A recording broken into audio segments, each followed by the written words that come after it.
जय Hind friends. आज झालेल्या MPSC combined पूर्वपरीक्षा 2022 याबद्दल जर बोलायचं झालं तर सर्वांना पहिली विनंती, प्रिलिमच्या पेपरचं ॲनालिसिस केलंच पाहिजे, डिटेल ॲनालिसिस केलं पाहिजे. परंतु परीक्षेचा प्रिलिमचा दिवस संपला की लगेच जे आहे मेन्सच्या अभ्यासाला सुरुवात केली पाहिजे. कारण या परीक्षेमध्ये तुमची प्रिलिम 100% क्वालिफाय व्हायचे चान्स असू शकतात किंवा 100% नाहीसुद्धा, असंही पॉसिबिलिटी होऊ शकतात.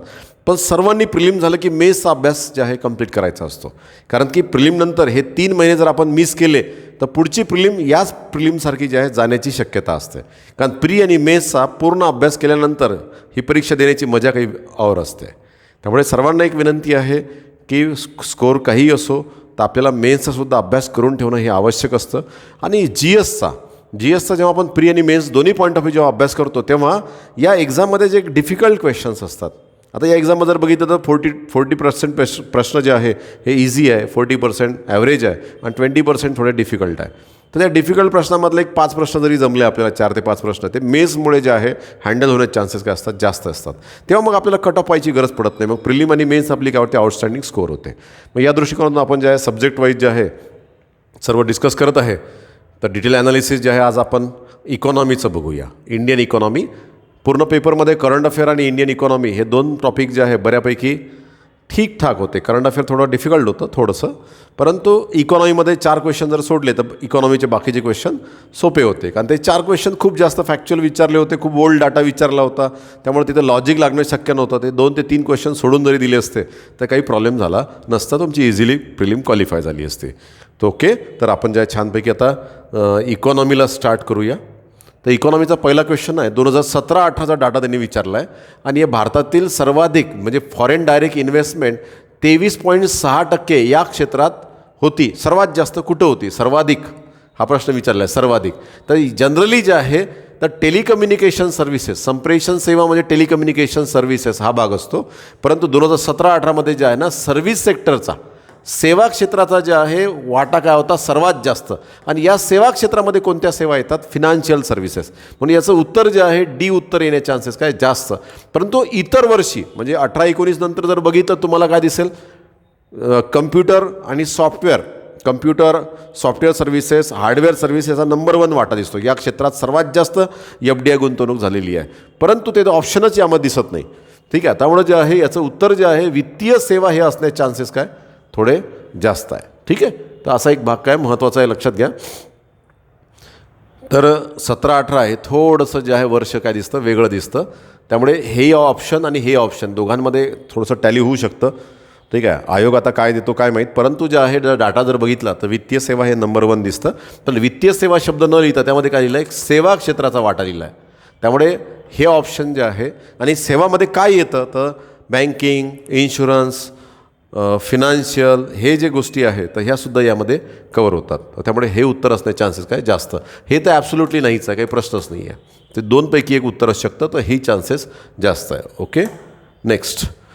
आता जे आहे प्रायमरी ॲग्रिकल्चर कोऑपरेटिव्ह सोसायटीज, आपल्याला सर्वांनाच माहीत आहे की कृषीला सर्वात जास्त कर्ज जर देत असेल तर कोण देतं, व्यापारी बँका, म्हणजे आपण म्हणतो व्यापारी बँका किंवा कमर्शियल बँक्स.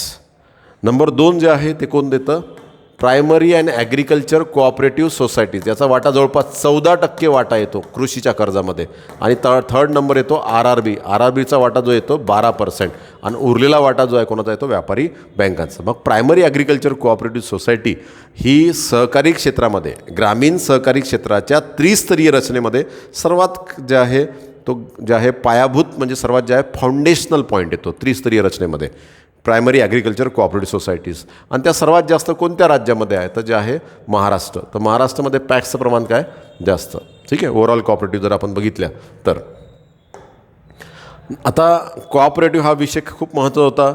मागच्या वेळेस संविधानामध्ये जे आहे तर 97वी घटना दुरुस्ती जेव्हा सुप्रीम कोर्टनी राजेंद्र शहा खटल्यामध्ये जी घटनात्मकता तपासली तेव्हा सहकार क्षेत्र हे खूप महत्त्वाचं होतं. सहकार मंत्रालय आपण नवीन स्थापन केलं, अमित शहा त्याच्या जे आहे कॅबिनेट मंत्री बनले. त्यामुळे सहकार क्षेत्र जे आहे पॉलिटी अँड इकॉनॉमीमध्ये खूप जास्त दिसत आहे. त्यामुळे सहकार चॅप्टर हे महत्त्वाचं झालं आहे. नेक्स्ट हा जो प्रश्न विचारलेला आहे की हा 7व्या वित्त आयोगाचा जे आहे प्रश्न विचारलेला आहे, शेलार आयोग म्हणतात त्याला. तर शेलार आयोगाचा हा प्रश्न आणि खूप फॅक्च्युअल विचारलेला आहे. 7व्या वित्त आयोगाचा डाटासुद्धा अवेलेबल नाही, इव्हन ऑनलाईनसुद्धा अवेलेबल नाही. त्यासाठी तुम्हाला खूप जास्त गव्हर्नमेंटच्या साईटला जाऊन तो 7वा वित्त आयोग डाउनलोड करावा लागेल. त्यामुळे हा प्रश्न जे आहे तसं जे आहे हा प्रश्न सोडून जर दिला असता तर हे बेटर उत्तर असतं.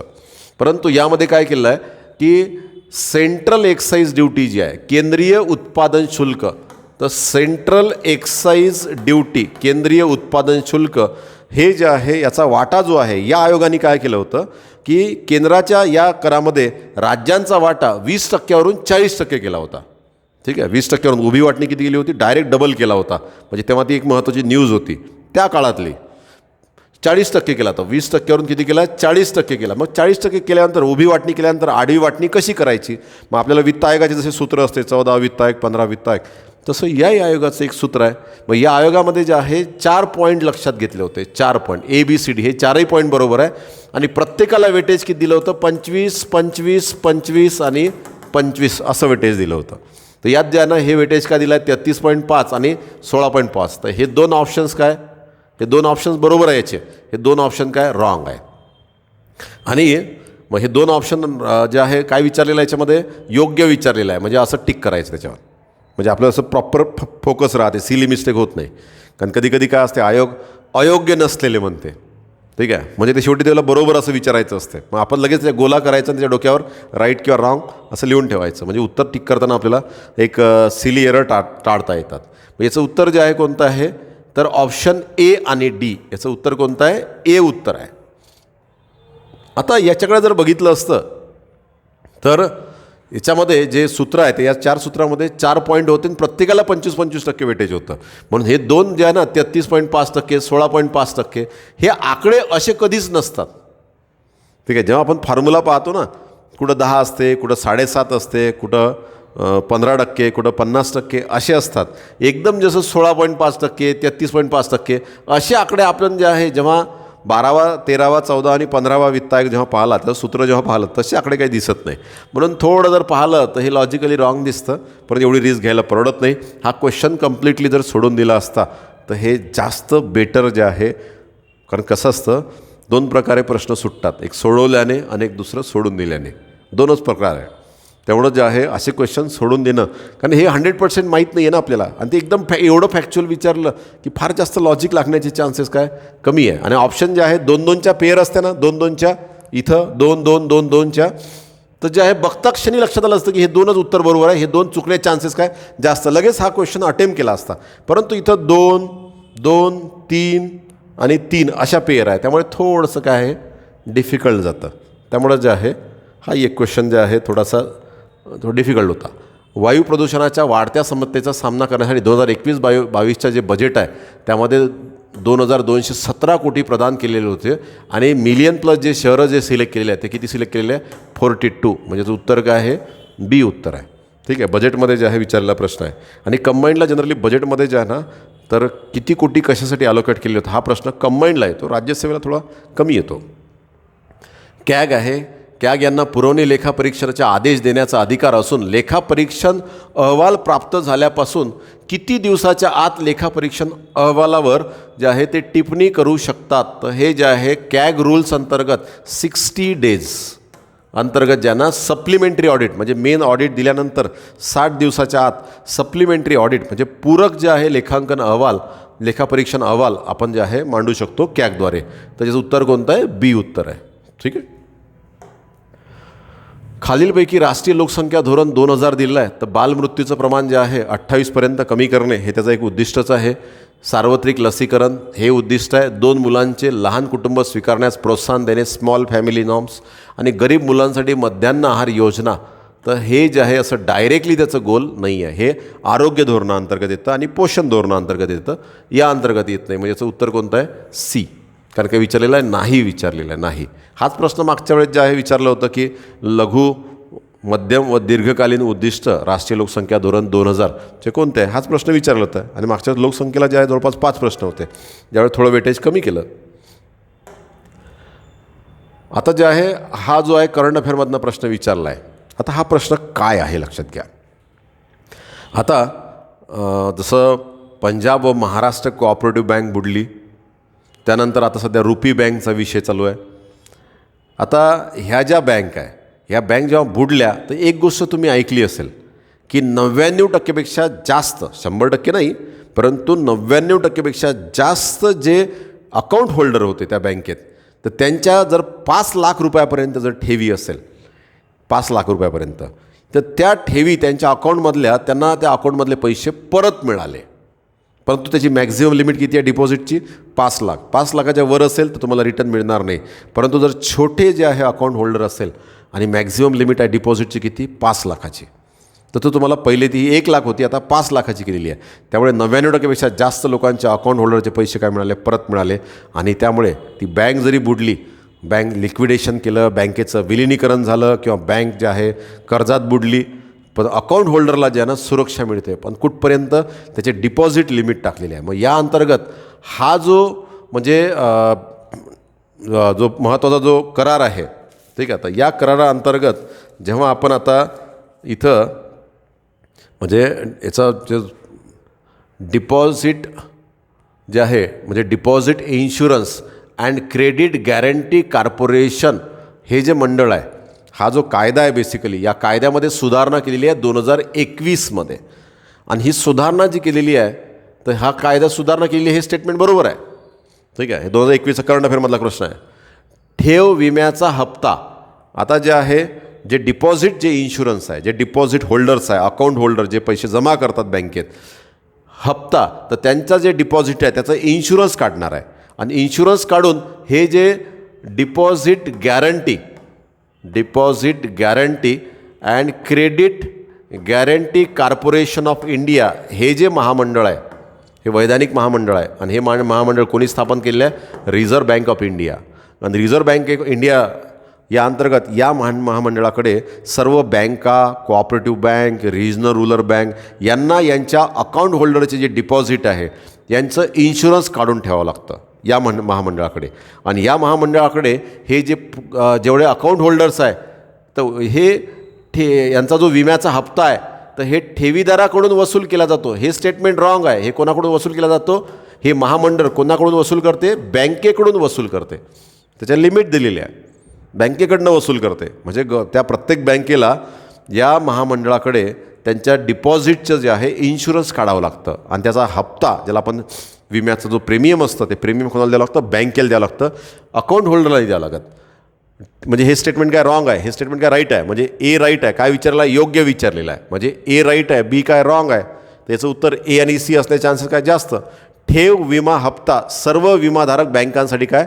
अनिवार्य आहे. म्हणजे जे डिपॉझिटर्स आहे, प्रत्येक बँकेला आपल्या डिपॉझिटर्सचा इन्शुरन्स काढून ठेवावा लागतो. कोणाकडे?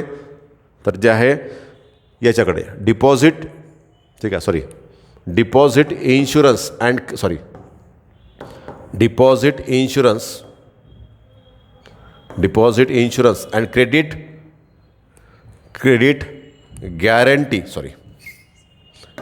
Credit guarantee corporation of India याच्याकडे जे आहे काय करावं लागतो? इन्शुरन्स काढून ठेवावा लागतो. त्या बँकेची जबाबदारी असते, त्याचा हप्ता त्या बँकेला पे करावा लागतो. म्हणून त्या आता जे आहे की 5 लाखापर्यंत जर ठेवी असेल तर त्यांचे पैसे काय होतात? बँक बुडली तरी परत मिळतात, ते सिक्युअर्ड राहतात. परंतु छोटे खाते, मोठ्या खात्यांचे नाही. आणि ते पैसे जे आहे कोण परत करते? हे महामंडळ परत करते, ठीक आहे. त्यासाठी म्हणजे ही एक इन्शुरन्स कंपनी आहे. पण ही इन्शुरन्स कंपनी कशाचं इन्शुरन्स काढून देते? तुमचे जे डिपॉझिटर्स जे आहे, डिपॉझिटर्स आणि क्रेडिट याचं ज्यांना इन्शुरन्स काढून देते. म्हणून त्यामुळे हा जो कायदा आहे हा अतिशय महत्त्वाचा आहे. 2021मध्ये यामध्ये सुधारणा झाली. त्यामुळे याचं उत्तर जे आहे तर हे असण्याचे चान्सेस काय? सर्वात जास्त आहे. म्हणजे उत्तर आहेच ते, काही प्रश्नच नाही, ठीक आहे. हां, तर जे आहे 21चा हा कायदा करंट अफेअरमधनं हा प्रश्न आहे. नेक्स्ट आहे, भारतात 1980 ते 85 या काळात लहान जमीन धारकता होण्याची कारणे कोणती? म्हणजे जे आहे फ्रॅगमेंटेशन ऑफ लँड.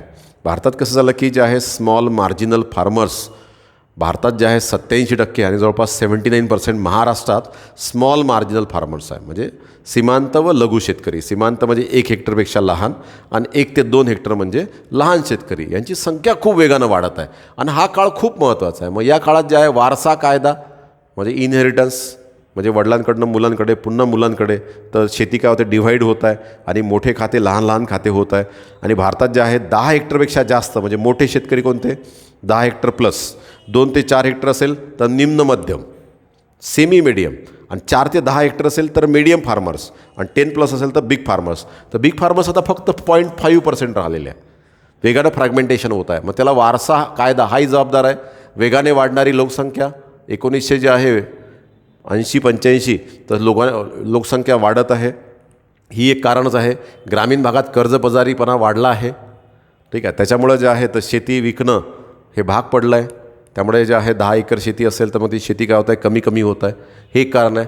वेगाने वाढणारी संयुक्त कुटुंब व्यवस्था, संयुक्त कुटुंब व्यवस्थेमुळे काय होते शेती एकत्रित होते. न्यूक्लिअर फॅमिलीमुळे म्हणजे विभक्त कुटुंब पद्धती जबाबदार आहे त्याला, ही पद्धत नाही जबाबदार. त्यामुळे जे आहे काय विचारलं आहे कारणे कोणती, त्यामुळे डी असल्याचं काय उत्तर नाहीच आहे. त्यामुळे डी ऑप्शन असूच शकत नाही. हे ऑप्शन काय झालं रॉंग. मग यामध्ये हे 2 ऑप्शन्स रॉंग झाले. मग ABC आणि ABC. आता यामध्ये जे आहे ए आहे का नाही, त्याच्यात बी आणि सी तर 100% आहेच. ए आहे का तर आहेच. भारतात वारसा कायदा हा सुद्धा त्याला काय जबाबदार आहे. तर वारसा कायद्यामुळे जे आहे शेतीखाली काय होतं डिवाईड होतं आहे. ठीक आहे, म्हणजे मुलींनासुद्धा वारसा हक्क असतो, त्यामुळे शेती आणखी डिवाईड होतं. तर जे आहे तर याचं उत्तर जे आहे सी असण्याचे चान्सेस काय जास्त. याच्यामध्ये ज्यांना बरेच केसमध्ये असं झालेलं आहे की आपल्याला 100% राईट आणि 100% रॉंग दोनपैकी एक जर माहीत असेल तर डायरेक्ट ऑप्शनवर आलं पाहिजे. ते ऑप्शन एलिमिनेट केले की 2 ऑप्शन राहतात, आणि 2 ऑप्शन आले का मग आपण जे आहे उत्तराकडे जे आहे जवळपास जाऊ शकतो. म्हणजे या पेपरमध्ये तुम्हाला 80 ते 85पर्यंत जाणं सोपं होतं. 85पर्यंत तुम्ही जायला पाहिजे होतं. ठीक आहे, 90 क्रॉस नाही करा, कारण 10 क्वेश्चन यामध्ये असे होते इतके फॅक्च्युअल. जसं 7वा वित्त आयोग आहे तो क्वेश्चन खूप फॅक्च्युअल होता, तो सोडून द्यायचा होता. असे 10 क्वेश्चन तुम्ही सोडायचेच होते. 85पर्यंत जर अटेम्प्ट केला असेल ना तुम्ही तर खूप व्यवस्थित अटेम्प्ट आहे. तर देशातील आता हा पुन्हा विचारलेला प्रश्न आहे. देशातील द्वितीय क्रमांकाचा कृषी प्रधान जे आहे, आता यामध्ये जे आहे ए ऑप्शन दिसतं. ठीक आहे, ए ऑप्शन ए म्हणजे जे आहे 2 आणि 3 दिसतं. देशातील द्वितीय क्रमांकाचा कृषी प्रधान उद्योग 2 असण्याचे हे तर चान्सेस नाही आहे, कारण हा कृषी प्रधान उद्योगच नाही आहे. 3 असण्याचे चान्सेस काय जास्त. ठीक आहे, मग आता जे आहे तर तो असण्याचे चान्सेस म्हणजे साखर उद्योग. ठीक आहे, म्हणजे ऑप्शन काय आहे हे देशातील द्वितीय क्रमांकाचा कृषी प्रधान साखर उद्योग. देशातील सर्वात जुना व संघटित जर असेल तर कोणता असेल 2 असेल. ठीक आहे, 2 म्हणजे जे आहे 3-2. बीचं ॲन्सर काय झालं, बीचं 2 आणि एचं 3, म्हणजे हे उत्तर असण्याचे चान्सेस काय जास्त. सी जलद औद्योगिकरणास कारणीभूत ठरणारा उद्योग कोणता, तर जे आहे सुती कापड उद्योग. आणि नवीन तंत्रज्ञानाचा वापर करणारा उद्योग कोणता, तर वाहन उद्योग. ठीक आहे, जे न्यू टेक्नॉलॉजीज जे आहे तर ॲटोमोबाईल इंडस्ट्री याचा वापर काय जास्त. त्यामुळे याचं उत्तर बी असण्याचे चान्सेस काय जास्त. कारण की देशातील द्वितीय क्रमांकाचा कृषीप्रधान उद्योग हे 2 तर शक्यच नाही आहे, म्हणजे 3 आहे. बीमध्ये जे आहे आता हे असं पाहत जायचं. ठीक आहे, मग एक ऑप्शन काय होतं एलिमेंट होतं. त्यामुळे जलद औद्योगिकरणास कारणीभूत ठरणारा उद्योग. ठीक आहे, तर कुठला आहे सीचं उत्तर कोणतं आहे सुती उद्योग. आणि नवीन तंत्राचा वापर करणारा वाहन उद्योग. आणि द्वितीय क्रमांकाचा जे आहे कृषीप्रधान उद्योग कोणता आहे तर जे आहे साखर उद्योग. ठीक आहे, आता साखर उद्योग आहे आणि सुती कापड उद्योग, तर दोन्ही जे आहे कारण इथं महत्त्वाचे आहे. ठीक आहे, जलद औद्योगिकरणास कारणीभूत ठरणारा उद्योग. आता शुगर इंडस्ट्रीज आणि जे आहे सर्वात मोठा सुती उद्योग आहे, नंतर दुसरा कोणता आहे साखर उद्योग आहे. ठीक आहे, तर त्यामुळे द्वितीय हा एचं ऑप्शन जे आहे काय असायला पाहिजे 3च असायला पाहिजे. आणि जे आहे कारणीभूत ठरणारा कोणता आहे सुती उद्योग, हा त्याचं उत्तर जे आहे बी असण्याचे चान्सेस काय जास्त आहे. ठीक आहे, राजकोषीय तूट व वर्षभरातील व्याज भरणा यातील फरकाला काय म्हणतात. आता ॲक्च्युली कसं आहे राजकोषीय तूट म्हणजे काय होत असतं की केंद्र सरकारने तूट भरून काढण्यासाठी घेतलेलं एकूण कर्ज. ठीक आहे, एकूण कर्ज. आता या एकूण कर्जामध्ये जेव्हा आपण पाहिलं तर महसुली खर्चामध्ये सर्वात जास्त महसुली खर्च कशाचा असतो की कर्जावरील व्याज भरणे, ज्याला म्हणतात डेट सर्व्हिसिंग. मग नवीन फिस्कल डेफिसिट म्हणजे काय होत असते राजकोषीय तूट म्हणजे एकूण कर्ज. ठीक आहे, एकूण कर्ज. मग आता प्राथमिक तूट म्हणजे काय, तर प्राथमिक तूट म्हणजे एकूण कर्जापैकी जे व्याजावर जो खर्च होतो व्याज खर्च, एकूण व्याज खर्च हा मायनस केला का जे तुम्हाला कोणती तूट निघते प्राथमिक तूट. त्याचं उत्तर कोणतं आहे सी.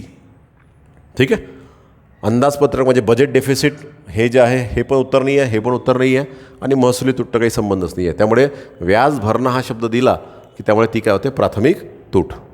नेक्स्ट टाईम जे आहे मॉनिटाईज डेफिसिटसुद्धा चलनविषयक तूट हाही प्रश्न येऊ शकतो. चलनविषयक तूट जे आहे तर RBIकडनं घेतलेलं कर्ज, ठीक आहे, RBIकडून जे आहे आता राजकोषीय तूटमधनं जर समजा 100 कोटी जर कर्ज असेल, राजकोषीय तूट म्हणजे एकूण कर्ज दर्शवते, त्यापैकी किती टक्के कर्ज आपण RBIकडनं घेतलं त्याला म्हणतात मॉनिटाईज किंवा चलनविषयक तूट. दुसरा आणखी एक प्रश्न येऊ शकतो, जुळव्या तुटी कशाला म्हणतात, ज्याला आपण म्हणतो ट्विन डेफिसिट. तर फिस्कल डेफिसिट आणि व्यवहार तोल खाते करंट अकाउंट डेफिसिट या 2 तुटी एकमेकांवर अवलंबून असतात. त्यामुळे या 2 तुटीला काय म्हणतात, जुळव्या तुटी. आणि या 2 तुटी जर वाढल्या तर महागाई वाढते, आणि या 2 तुटी कमी झाल्या की महागाई कमी होते. मग ह्या 3 घटक जे आहे, महागाई, राजकोषीय तूट आणि चालू खाते तूट, हे तुम्हाला पूर्ण देशाच्या अर्थव्यवस्थेची मॅक्रो इकॉनॉमिक स्टॅबिलिटी, ज्याला आपण म्हणतो स्थूल आर्थिक स्थिरता दर्शवते. ठीक आहे, हा एक पॉईंट लक्षात घ्या. नेक्स्ट जे आहे योजनांवर प्रश्न विचारला आहे. ग्रामीण रोजगार योजना, संपूर्ण ग्रामीण रोजगार योजना सप्टेंबर 2001 सुरू करण्यात आली. 21 सप्टेंबरला.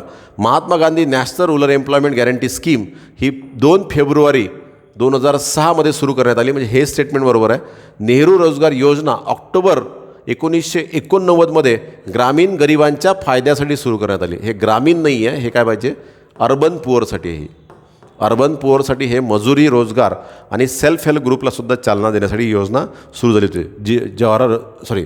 नेहरू रोजगार योजना म्हणतात त्याला, अर्बन पुअरसाठी, अर्बन. ठीक आहे, त्यामुळे हे स्टेटमेंट काय आहे, काय विचारलेलं आहे, योग्य विचारलेलं आहे, योग्य. तर हे 2 स्टेटमेंट काय बरोबर आहे. त्याचं उत्तर काय असलं पाहिजे, C. Next 2016 NK Singh committee विचारलेली आहे. हे विचारणं खूप अपेक्षित होतं. हे FRBM कायद्यावरील सुधारणा, वित्तीय जबाबदारी व अर्थसंकल्पीय व्यवस्थापन, FRBM कायदा, या कायद्यामध्ये त्यांनी सुधारणा सुचवलेली आहे. आणि हाच प्रश्न मागच्या वेळेस आला होता. ठीक आहे, तर त्यांनी जे आहे फिस्कल जे आहे कौन्सिलबद्दल हा एक प्रश्न मागच्या वेळेस आला होता. त्यामुळे NK सिंग समितीच्या आणखी डिटेलमध्ये रिकमेंडेशन येऊ शकतात की NK सिंग समिती आता ही जास्त महत्त्वाची झाली. आता कसं असतं एक लक्षात घ्या, समजा 2022 जे आहे पेपरला जात आहे, तर 2022 जे काही पेपर झालेले आहे MPSCचे प्री मेन्सचे, ते बघायचे असतात आणि ते डिटेलमध्ये त्याचा अभ्यास करायचा असतो. त्याचं पार्श्वभूमी पूर्ण बघून घ्यायची, म्हणजे नेक्स्ट टाईम प्रश्न ते तिथंच येतो. कारण कसं असतं, जे प्रोफेसर पेपर सेट करतात ते मागचे 2 वर्षाचे पेपर पाहून घेतात, आणि 2 वर्षाचे पेपर पाहून त्यांना अंदाज येऊन जातो की प्रश्न कोणत्या पॉईंट महत्त्वाचे आहे आणि कोणता टॉपिक महत्त्वाचा आहे आणि काय आलेलं आहे. मग त्याच्याच बॅकग्राऊंड जे आहे प्लस मायनस करून काय होतो, नेक्स्ट प्रश्न परीक्षेला येतो. म्हणून पेपर ॲनालिसिस पूर्ण थॉरो करायचं असते. परंतु जो काही स्कोर येईल त्यांनी डिमॉरलाइज न होता मेन्सचा अभ्यास काय करायचा असतो, फडशा पाडायचा असतो. ठीक आहे, हे स्पर्धा परीक्षेचं खूप महत्त्वाचं जे आहे हार्ड ट्रूथ आहे. ठीक आहे, पचायला थोडं जड जातं, पण कोणालाही वाटतं की प्रिलिम जर समजा वाईट जर गेली असेल तर पुन्हा प्रिलिमचा अभ्यास करावा, पण तसं नसतं. प्री आणि मेन्सचा जो काही GSचा पेपर आहे, प्री आणि मेन्सचे सर्व पेपर काय करा, सॉल्व करा. म्हणजे तुम्ही आता मेन्सचा अभ्यास स्टार्ट करणार आहे, तर मेन्सचा अभ्यास स्टार्ट करताना सर्वात पहिले कंबाईनचे मेन्सचे सॉल्व पेपर सेट घेतला पाहिजे, आणि तो सॉल्व पेपर सेट पहिले सॉल्व केला पाहिजे. नंतर जे आहे विषयाला हात घातला पाहिजे. मराठी इंग्रजीची गोष्ट वेगळी आहे, परंतु जे आहे याला नंतर हात घातला पाहिजे. ठीक आहे, हा म्हणजे अशा प्रकारे तुम्ही जाणं काय जास्त अपेक्षित आहे.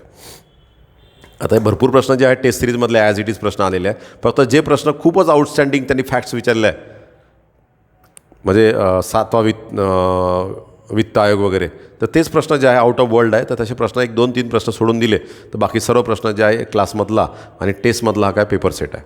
त्यामुळे असं काही फार जास्त हे नव्हतं. म्हणजे जेवढे प्रश्न आहे त्यातले 2 प्रश्न जर सोडून दिले तर जे आहे काही असं त्यांनी काही फरक पडत नसतो. तसंही जे आहे 100पैकी 10 प्रश्न सोडून द्यायचे असतात.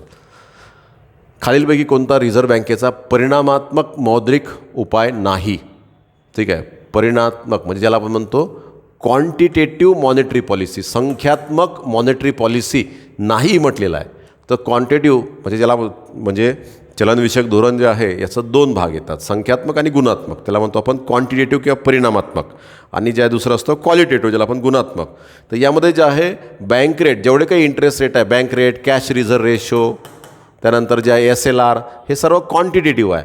आणि नैतिक समजावणी, मॉरल सुएशन, हा गुणात्मक आहे. त्यामुळे हे उत्तर काय इथं येत नाही. त्यामुळे याचं उत्तर काय असेल, B असेल, मॉरल सुएशन किंवा नैतिक समजावणी. म्हणजे कोणत्याही बँकेवर RBIचं जे नियंत्रण असतं तर पहिले चर्चा माध्यम आणि गायडन्स याच्याद्वारे ती समस्या काय केली सॉल्व केली जाते. आणि जर त्यांनी सॉल्व नाहीच झाला तर मग शेवटचा पर्याय म्हणून डायरेक्ट ॲक्शनमध्ये शेवटचा पर्याय जे आहे मग लायसन कॅन्सल केलं जाते. परंतु सुरुवातीला जे आहे एक गाईडलाईन्स देऊन जे आहे तो प्रश्न काय केला जातो, चर्चेच्या माध्यमातून त्या बँकेमध्ये वित्तीय व्यवस्थापनामध्ये सुधारणा करून, जसं रुपी बँक आहे त्यामध्ये जे आहे काय पहिले काय असेल नैतिक समजावणी, मग शेवटी मग आपण डायरेक्ट ॲक्शन. पण हे जे आहे कशामधले आहे, गुणात्मक चलनविषयक धोरण, ज्यामध्ये कर्जाचा हेतू आणि वित्तीय व्यवस्थापन त्या बँकेचं याच्यावर काय असतो भर असतो. संख्यात्मकमध्ये काय असतो, मनी सप्लाय वाढवणे किंवा कमी असते, त्यासाठी वेगवेगळे काय असतात व्याजदर असतात. ठीक आहे. राऊरकेला, भिलाई, दुर्गापूर हे स्टील प्लॅन्ट खूप जास्त विचारले यावेळेस. हे दुसरी पंचवार्षिक योजना. मग पटकन यादी करायची कोणत्या पंचवार्षिक योजनेमध्ये किती आणि कोणते स्टील प्लॅन्ट आणि कोणत्या राज्यात स्थापन झाले ते पटकन बघून घ्यायचे. तर दुसरी पंचवार्षिक योजना. ठीक आहे. भिलाई स्टील प्लॅन्ट कोणत्या राज्यातला, हाही एक प्रश्न परीक्षेला काय केला त्यांनी विचारलेला आहे. भिलाई स्टील प्लॅन्ट त्यामुळे ते छत्तीसगडमधला आहे, म्हणजे जॉग्राफीमधनं तो एक सिंपल प्रश्न त्यांनी विचारलेला आहे.